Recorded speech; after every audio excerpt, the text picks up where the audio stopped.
এ বিষয়ে বিস্তারিত জানাতে মুন্সিগঞ্জ থেকে আমাদের সঙ্গে যুক্ত হচ্ছেন সহকর্মী মাজহার ইসলাম। মাজহার, এনসিপির কর্মসূচিতে নেতাকর্মীদের উপস্থিতি কেমন দেখছেন, কি বলছেন তারা? স্যার, আপনাকে ধন্যবাদ। আপনি যেমনটা বলছিলেন যে জাতীয় নাগরিক পার্টি এনসিপির যে জুলাই পদযাত্রা, সেটি কিন্তু আজকে 18তম দিন। 18তম দিনে তারা দুটি জেলায় পদযাত্রা করবে। ইতিমধ্যেই মুন্সিগঞ্জে তারা তাদের পদযাত্রা এবং পথসভা দুটি শেষ করেছেন এবং এখানে কিন্তু দলটির শীর্ষ নেতারা কথা বলেছেন। তারা বলেছেন যে শুধুমাত্র গোপালগঞ্জ নয়, বাংলাদেশের কোথাও হামলা করে কিন্তু জাতীয় নাগরিক পার্টি এনসিপিকে দমন করা যাবে না।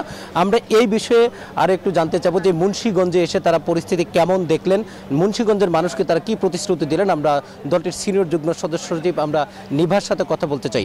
নিভা, আপনারা দীর্ঘদিন পর প্রথমবারের মতো মুন্সিগঞ্জে আসলেন, আপনারা এই অঞ্চলের মানুষ কাছ থেকে কেমন সাড়া পেলেন?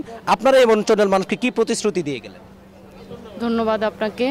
মুন্সিগঞ্জের মানুষ বরাবরই তারা খুবই আবেগপ্রবণ মানুষজন এবং আপনারা জানেন এইখানকার অধিকাংশ মানুষই প্রবাসে থাকেন।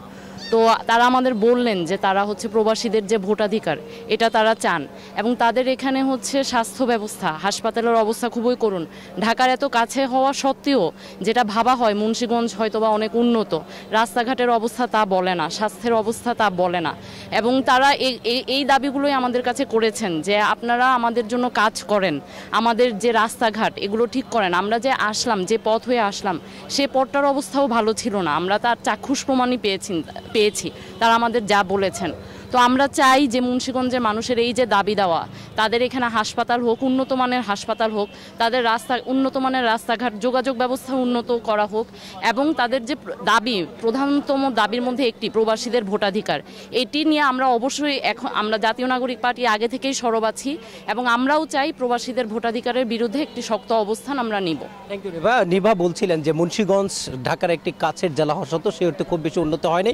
জাতীয় নাগরিককে এনসিপি প্রতিশ্রুতি দিচ্ছে তারা এই মুন্সিগঞ্জকে দেশের অন্যতম জেলা হিসেবে গড়ে তুলবেন।